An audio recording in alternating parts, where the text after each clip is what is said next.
ഇന്ന് തന്നെ ഡൗൺലോഡ് ചെയ്യൂ. കാണൂ നിങ്ങളുടെ ഫേവറേറ്റ് ഷോസ്. എന്റെ അച്ഛൻ എനിക്ക് മാപ്പ് തരണം. എനിക്കിപ്പോ പേരോ പദവിയോ ഒന്നുമല്ല മോളെ വലുത്. അതിലൊക്കെ വലുത് ഒന്ന് നഷ്ടപ്പെടുകയാണ്. എനിക്ക് പോകേണ്ട സമയവും അടുക്കുകയാണ്. അച്ഛൻ ടെൻഷൻ അടിക്കാതെ കിടക്കാൻ നോക്ക്.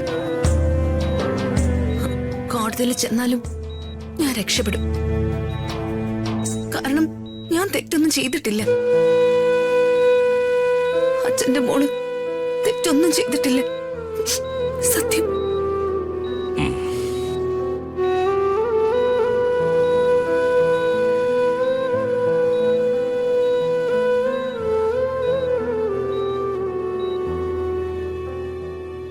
എടാ, നമ്മുടെ പ്ലാനിംഗ് ഒക്കെ പൊളിയോ? ആ മന്ത്രി ചെന്ന് അവളെ സ്റ്റേഷനിൽ നിന്ന് ഇറക്കിക്കൊണ്ട് പോന്നില്ലേ? അയാൾ ഇറക്കിക്കൊണ്ട് പോന്നെന്ന് വെച്ച് കൊലക്കുറ്റം ഇല്ലാതാവോ? ഇതിപ്പോ വല്യമ്മാവനോടുള്ള ഒരു സ്നേഹം ആ പൊൻകുന്ന സദാശിവൻ കാട്ടി, അത്രേ ഉള്ളൂ. അവളെ ലോക്കപ്പിൽ തന്നെ കിടക്കണമായിരുന്നു. അതായിരുന്നു എന്റെ മോഹം. അവള് നാളെ ജയിലിലേക്കല്ലേ അമ്മ പോകുന്നേ? അതിൽ പരം സന്തോഷം അമ്മയ്ക്ക് ഇനി എന്താ?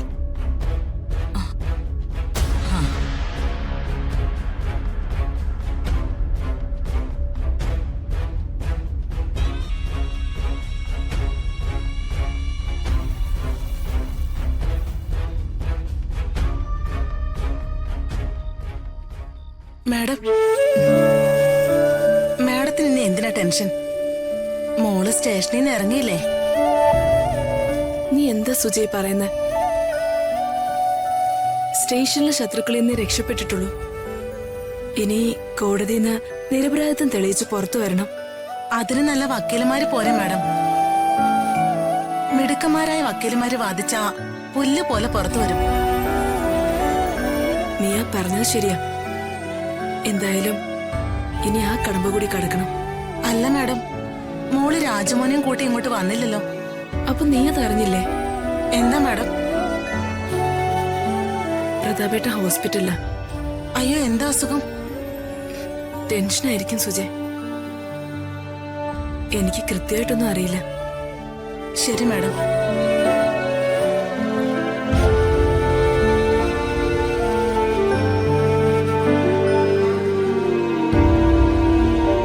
ആരൊക്കെ എന്തൊക്കെ പറഞ്ഞാലും, അംബിക എന്തൊക്കെ അപവാദങ്ങൾ പടച്ചു വിട്ടാലും, രതിമോള് പ്രതാപേട്ടന്റെ ചോരയല്ലേ?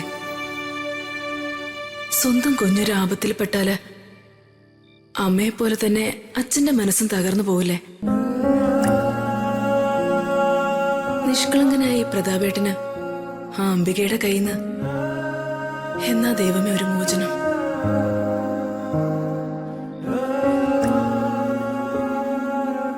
രാജുവിനോട് സത്യമൊന്നും പറയണ്ട, അത് ഏട്ടന് ഇഷ്ടാവില്ല.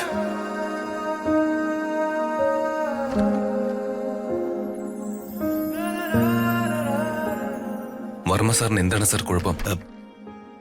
എന്താ ഡോക്ടർ പറഞ്ഞേ? ഏട്ടന് കുഴപ്പമൊന്നുമില്ല രാജു, ടെൻഷൻ കൊണ്ടുണ്ടായതെന്നാ ഡോക്ടർ പറഞ്ഞേ. ഇത് സത്യമാണോ സാറേ? നിന്നോട് എന്തിനാ രാജു ഞങ്ങൾ നുണ പറയുന്നേ? നീ ഞങ്ങൾക്ക് അന്യനാണോ? അകലേ